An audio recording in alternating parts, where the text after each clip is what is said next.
Hello friends, welcome back to Simply a Breeze. My name is Bree if you are new here, and today we are doing some canning meal prep. I am somebody who really likes to have convenience meals on the shelf. Reed and I are very busy people, so sometimes I don't feel like cooking, I just want that grab and go meal, and I'm trying to replenish our stock because we are officially out of any meals in a jar on our shelves right now. So there's two recipes we're making today. The first recipe comes out of this cookbook. It's called Pressure Canning for Beginners and Beyond.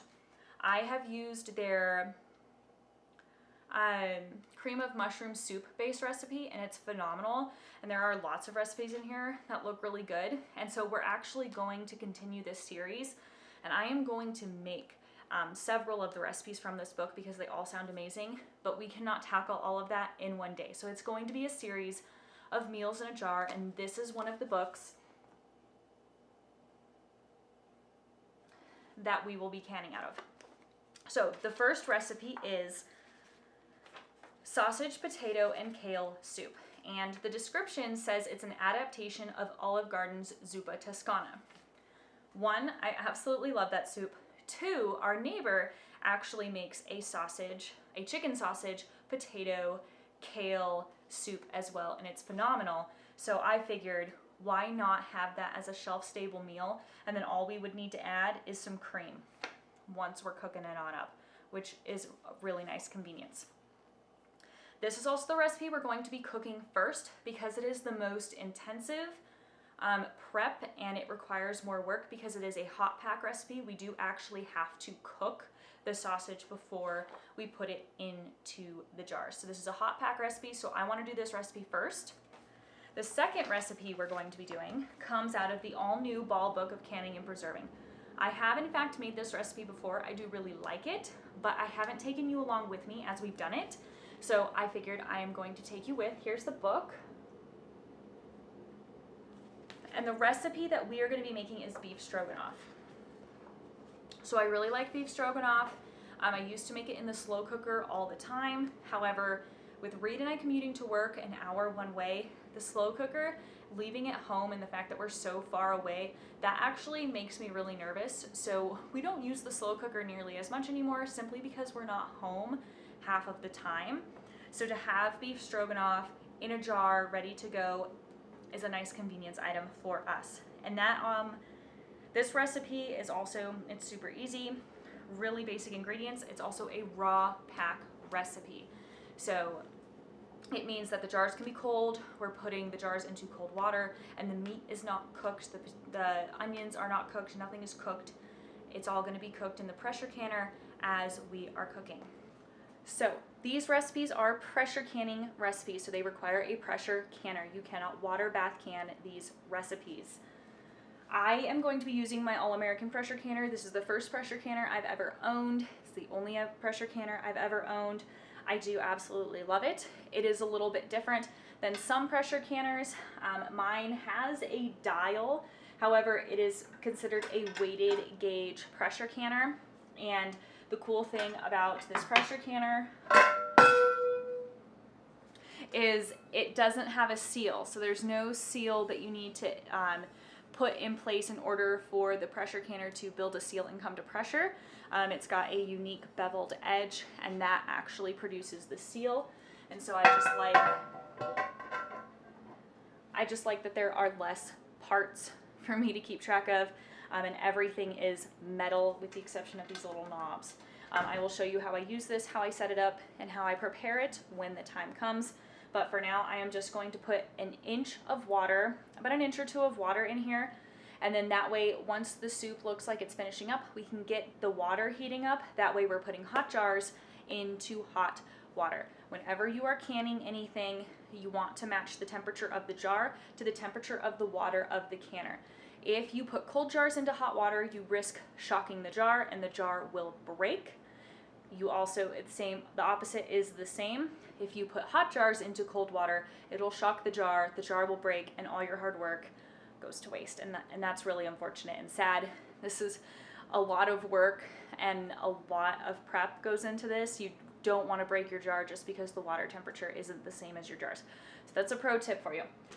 So next we need to go ahead and prep 10 pounds of potatoes.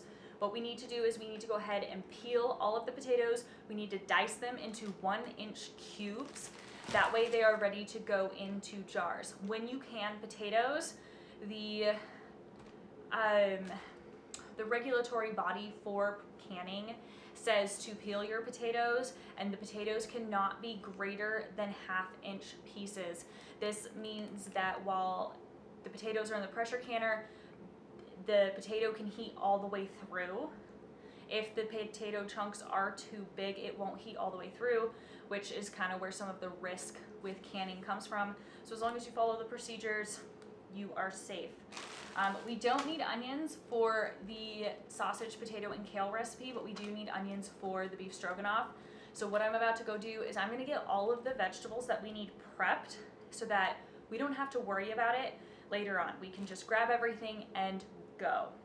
I like to go ahead and get all of the ingredients prepped and ready to go so I can just chug along with the recipe. And so what we need to do here is we need to get the potatoes peeled, and then we need to get them diced. Per the National Food Center for Food Preservation, they do say to peel your potatoes. I'm not 100% sure what the reasoning is, but that is the guidelines that are in place. So I'm going to go ahead and peel the potatoes, rinse them off, and then we are going to dice them into 1/2-inch cubes per the recipe's guidelines. And then to keep the potatoes from browning, I am going to go ahead and put them into some water with just a little bit of lemon juice, and that'll keep the potatoes from oxidizing and turning brown while we wait for our sausage to brown and before we combine the rest of our ingredients. So we're moving through the potatoes pretty quick. So what I'm deciding to do is we're gonna get the sausage browning while I finish up the potatoes, because by the time the sausage is done, I should be close to done, if not already done with the potatoes, and then we can start combining everything. I have water in here. Once it's looking like I need to just kind of simmer everything, I will turn this on so the water starts getting hot as we're loading the jars. And this is just a pork Italian sausage that I'm using.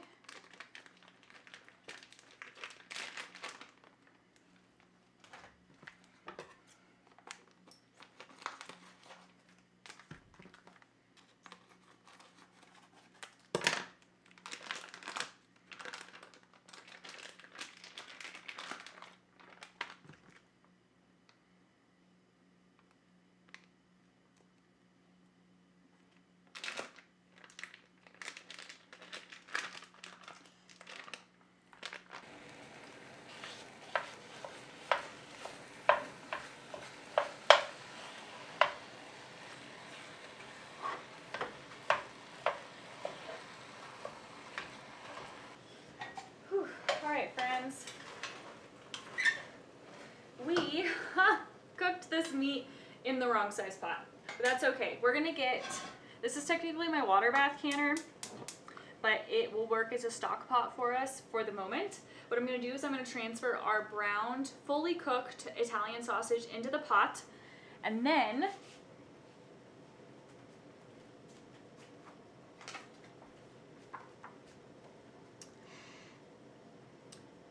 we're gonna add the vegetables, and we're gonna cover it with water. So this recipe gave us the option to do 10 cups of water or a combination of chicken broth and water.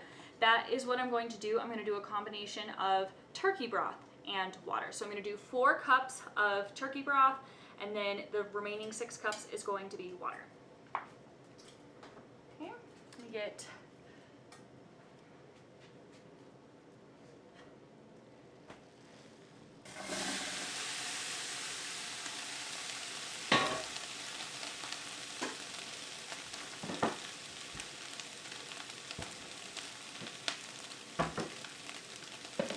turn this down. We don't need it that hot.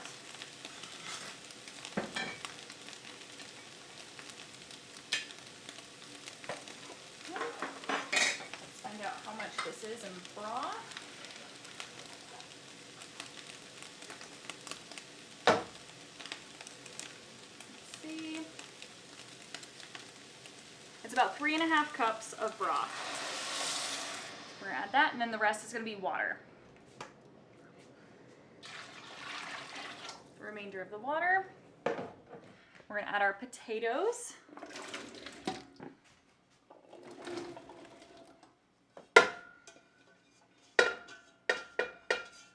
And the last thing is our kale.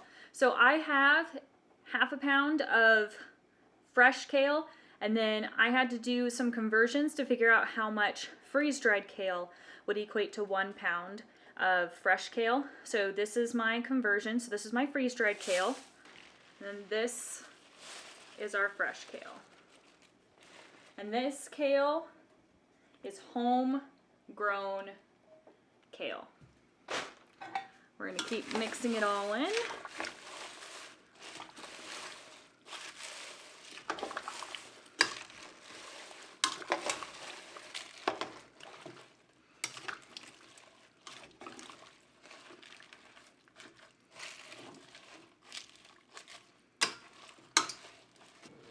Okay, now we're just going to go ahead and let this simmer. We need it to come up to a boil. Then we're going to reduce it to a simmer, and we'll let it simmer for 5 minutes. And then we add it to our jars.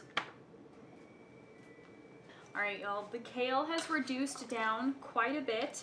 It looked a little daunting there for a minute, as kale does. However, as soon as it starts to wilt, it shrinks rapidly.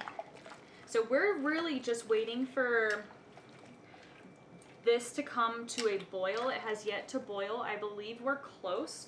But what I'm going to do is I have 2 tablespoons of salt and 2 teaspoons of black pepper per the recipe. And we're just going to go ahead and add this. We're going to give it a stir, get it nice and incorporated.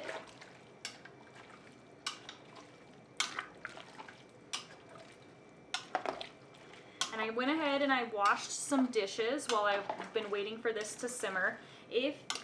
While you're in those lulls between needing to do things, it's really effective to go ahead and wipe counters and clean your dishes. And that makes days like this, where I'm going to be in the kitchen a lot and working, it keeps the end of the day from being just a total daunting disaster to clean up. So if you can clean as you go, or you can clean during the lulls, I highly recommend it. So my original plan was to pressure can everything outside. However, a storm is coming, and we don't have room in the garage for me to just set up and chill there. So I'm gonna stay in the kitchen, which is fine, because while the pressure canner's going, I can go ahead and get dinner started. And then that way, once Reed gets home and we're hungry, I can just pop it into the oven and call it a day. Okay. We are just waiting on this. It looks like it's close. I'm gonna put the lid back on. That should also help. And as soon as it's boiling, we'll turn it down to simmer. It'll simmer for 5 minutes, and I'm gonna finish getting our jars and our lids prepped. All I need to do is clean our brand new flat lids and get our rings out, and I have a funnel, and we're ready to start filling our jars. Once this is also off, I'm gonna go ahead and move it over here, and we're gonna put the pressure canner onto this burner, because this is my biggest burner. And we're gonna get that water heating on up. That way, as I'm filling the jars, the water will be nice and hot. All right, friends, this is done. I'm gonna set it over here so it's off the burner, and so I can put the pressure canner on.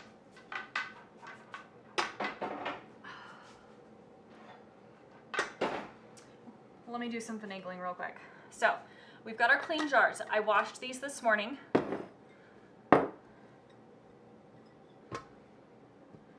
Perfect. Okay. So we're gonna center the pressure canner. We're gonna take the lid off for the moment. We're gonna turn the burner back on.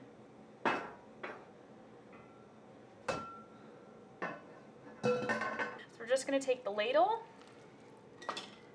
We're gonna grab our funnel.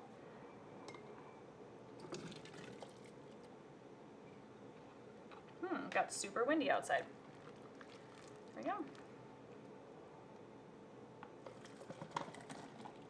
And we are going to fill to about 1 inch headspace.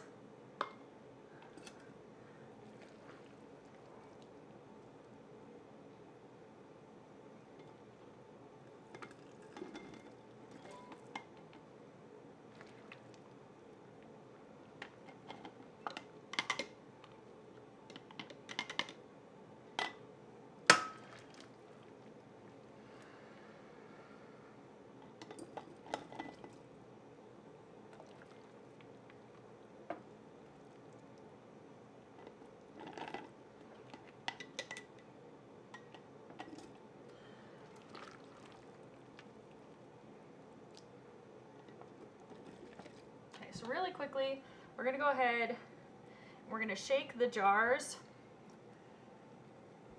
to kind of get everything to compact a little bit. There we go. We can add a little bit more to each one of these. I added a little too much to some, so we'll fix that.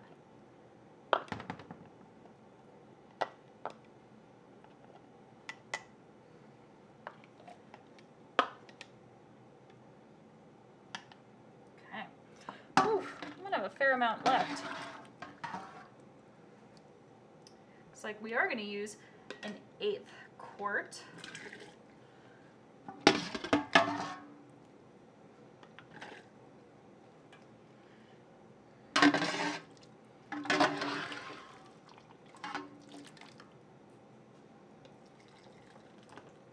This is likely due to the fact I made my potato chunks just a little too big. It's just the way the cookie crumbled. Now I'm going to try and grab just the broth.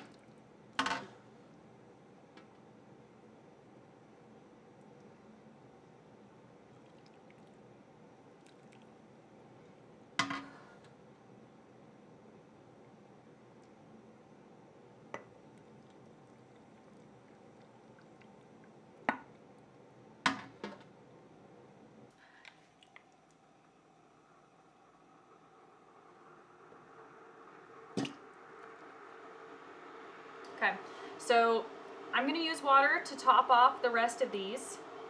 These are at about 1 inch of headspace. I will use the debubble tool to make sure all the bubbles are out, and then I will use the measurements. I'll use the measurements that are on this tool to figure out, just to ensure that it is in fact 1 inch of headspace. This is hot water.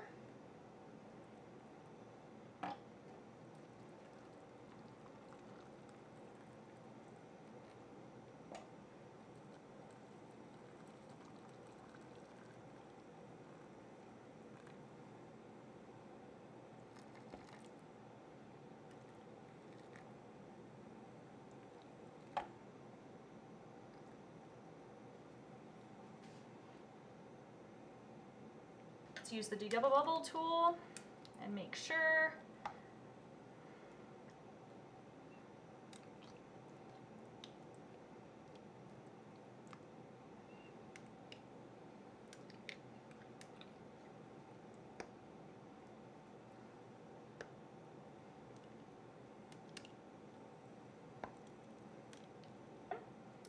Go through 1 inch,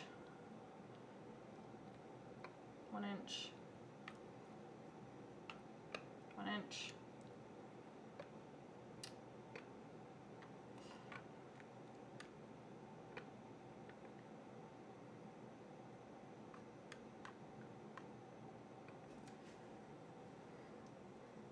We're going to wipe this all down with some vinegar. This ensures that our lids will make a good seal. It'll remove any grease from the sausage. It'll remove any debris like the kale, and it'll help ensure that our lids get a good seal and we don't have any lid failures. Okay, these are clean lids, and they are new lids. We're going to make sure that the lid stays centered. And then we're going to put the rings on fingertip tight. We don't want to crank on these lids. You just want fingertip tight.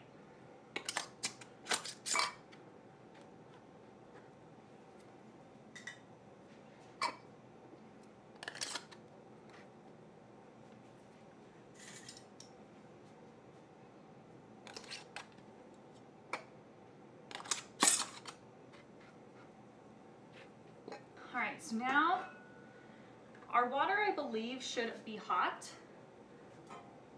but we're going to double check.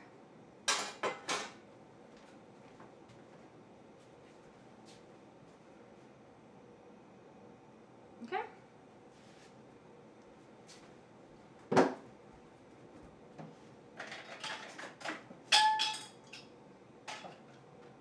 All right, we have hot jars. Because our jars are hot, we're going to use the tongs.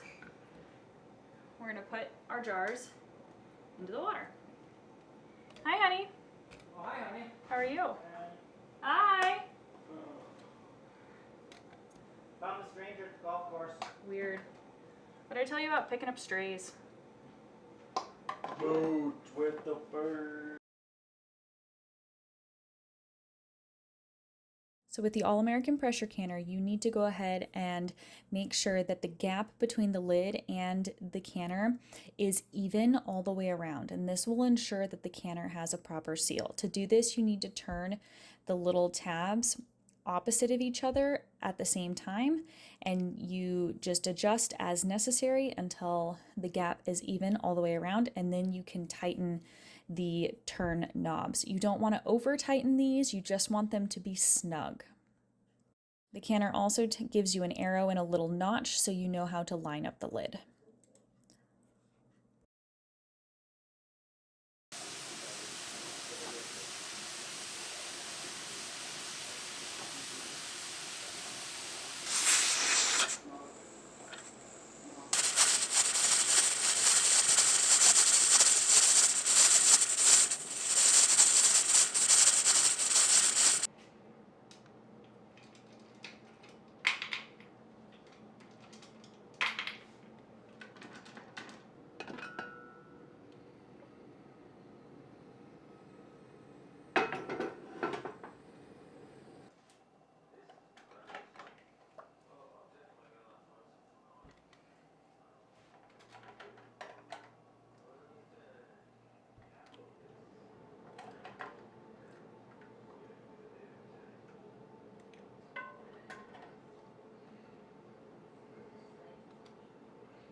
All right, so the sausage, potato, and kale soup is done. I dumped the water out of the pressure canner and set the pressure canner to the side so that way it can start cooling down, because now we need cool water.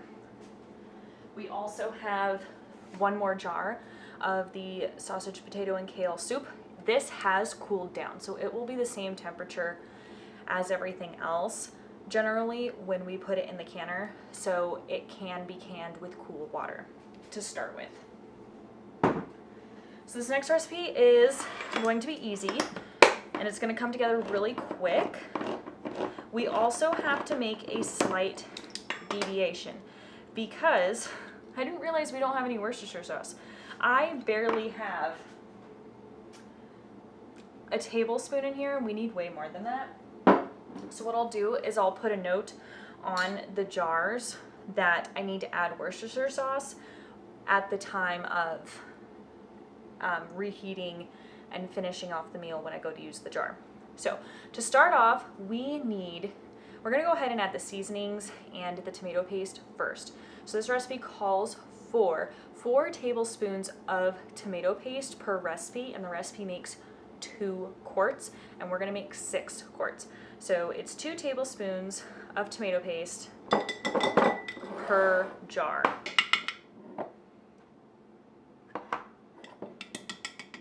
And it's not gonna be perfect, and that's okay.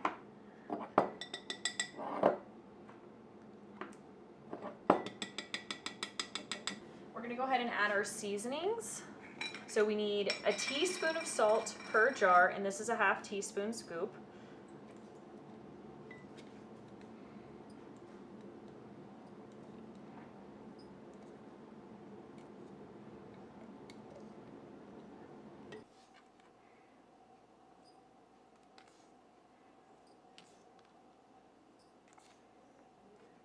And then it's 1/2 teaspoon of pepper per jar here.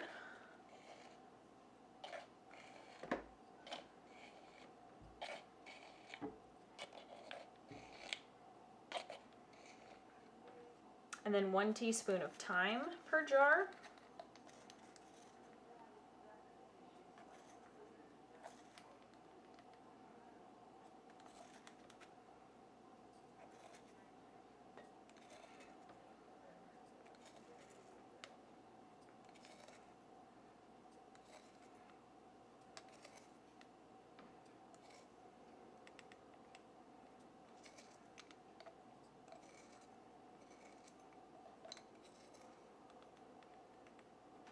and 1 teaspoon of parsley per jar.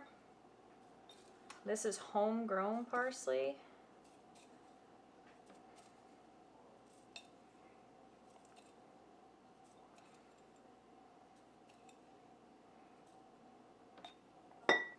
Two garlic cloves minced, so we're gonna do the equivalent of 1 garlic clove per jar, which is the equivalent of half a teaspoon.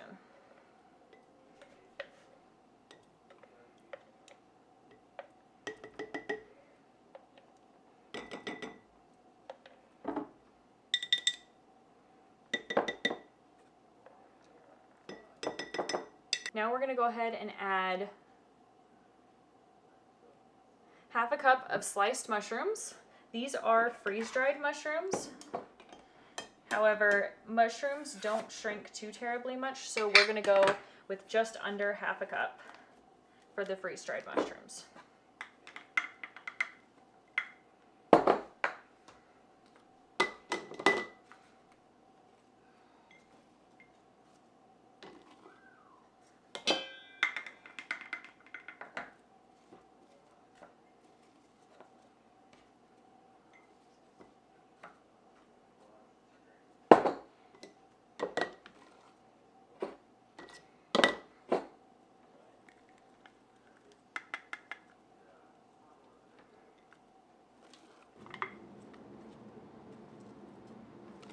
Every jar needs half a cup of diced onions.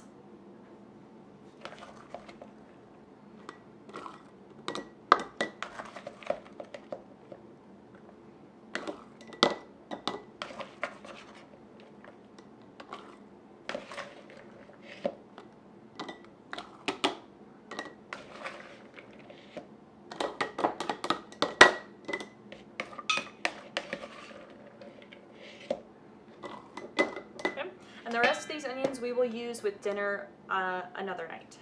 And then last, or second to last I should say, is adding the meat.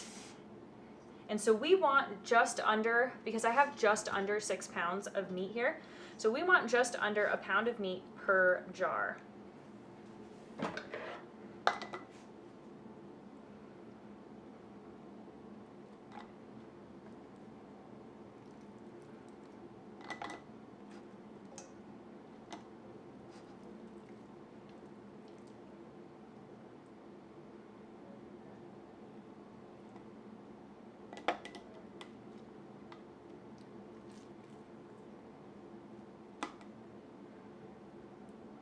Okay, so we'll start with 14 ounces. And we'll see what that gets us.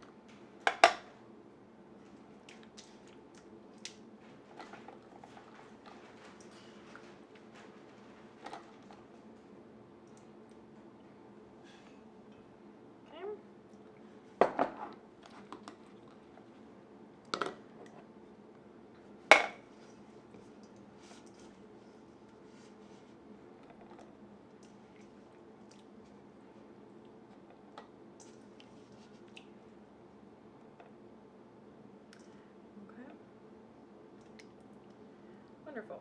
Okay, so we'll try and get that one to 15. We'll go ahead and drop a couple pieces into each one of these jars. Perfect.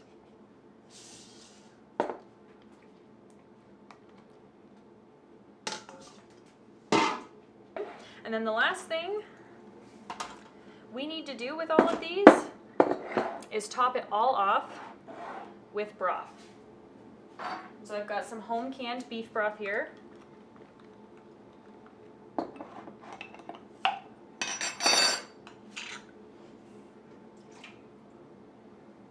just to help contain some mess,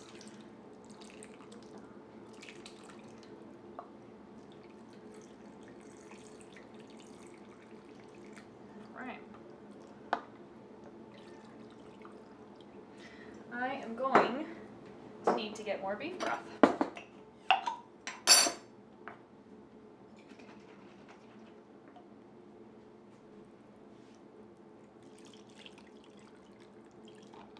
So what I'm doing here is I'm trying to go ahead and evenly distribute the beef fat that is on the broth. That way I don't put an uneven amount dispersed. I figured if I'm gonna have the fat, I might as well share the love. So that's why I'm bopping between the jars.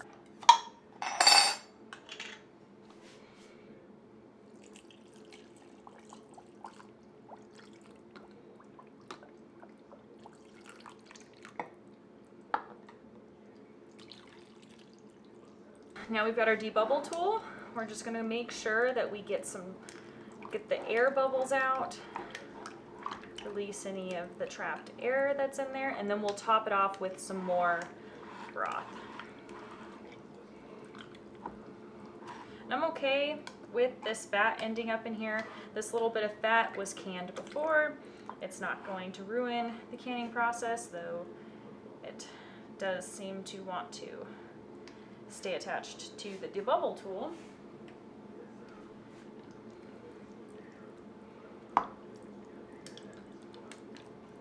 Okay, and we need just a little bit more broth to top it all off. We're filling to 1 inch headspace.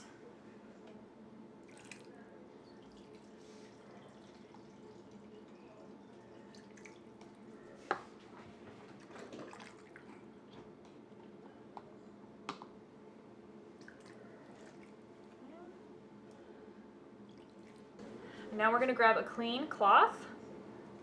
We're going to wipe this fat off, and then we're going to grab our vinegar. We're going to go ahead and wipe the rims down with some vinegar just to make sure that the rims are really clean so our jars can have the lids make a good seal. So we got some vinegar.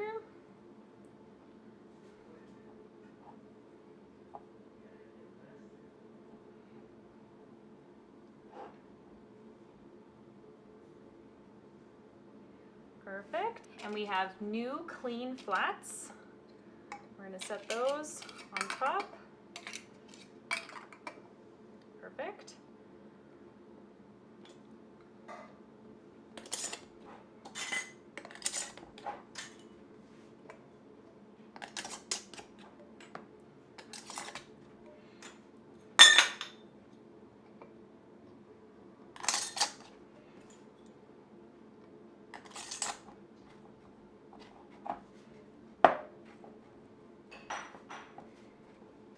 So the canner is now cool to the touch. I can handle it no problem.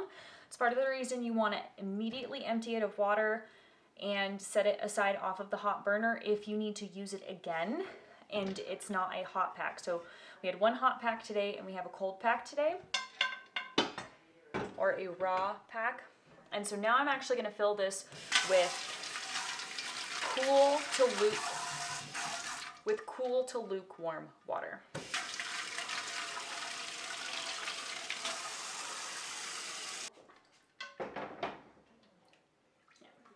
Perfect.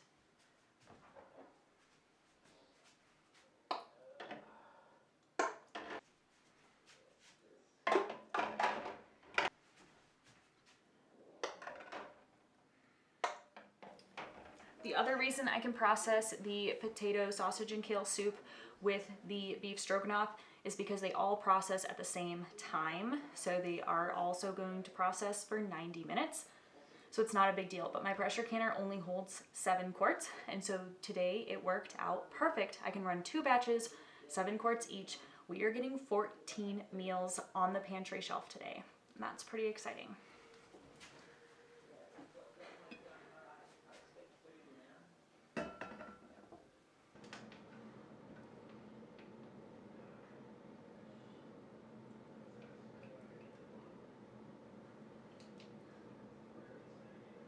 And now we just repeat the process for another 90 minutes.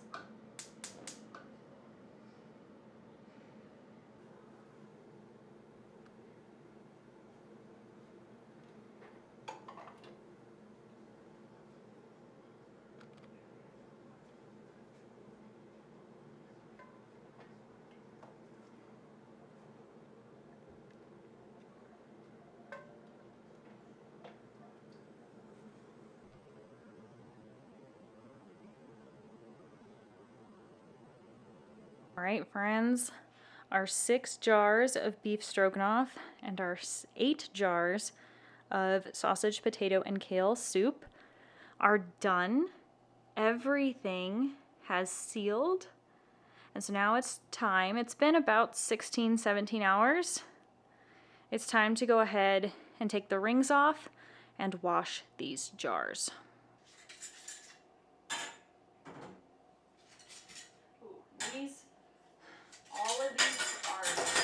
are all super greasy.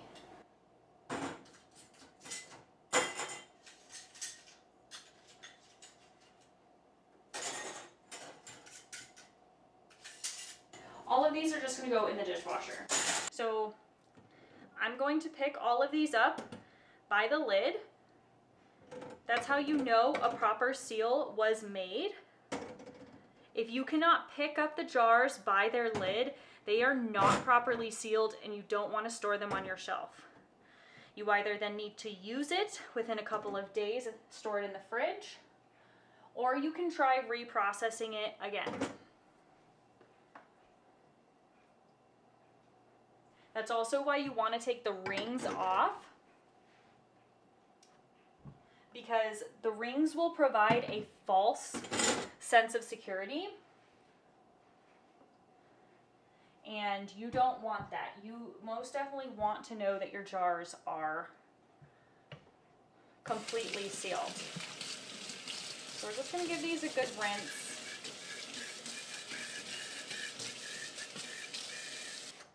I've got a jar, or I've got a bowl of soapy water here. We're going to go ahead and we're going to clean off the lids. We're going to get all of this grease that's on here off. Because the outside, if there's any like debris or food, the outside can mold because it's exposed to all the air and all the things. So we'll give that a good scrub.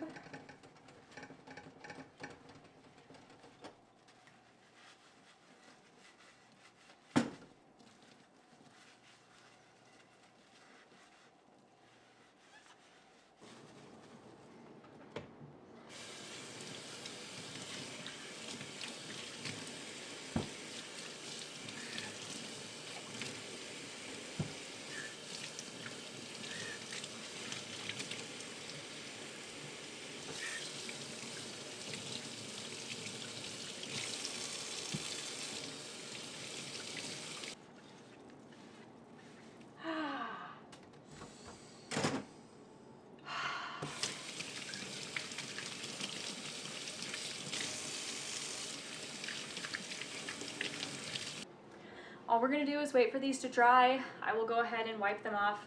Just be cautious. The edges of the lids can be very sharp. I did just slice myself. Totally fine, I'm fine. It's just in a very inconvenient location.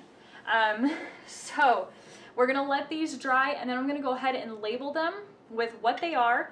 The beef stroganoff, I am also going to go ahead and make sure I put on there I need to add some Worcestershire sauce when it comes time to use them because we didn't have any.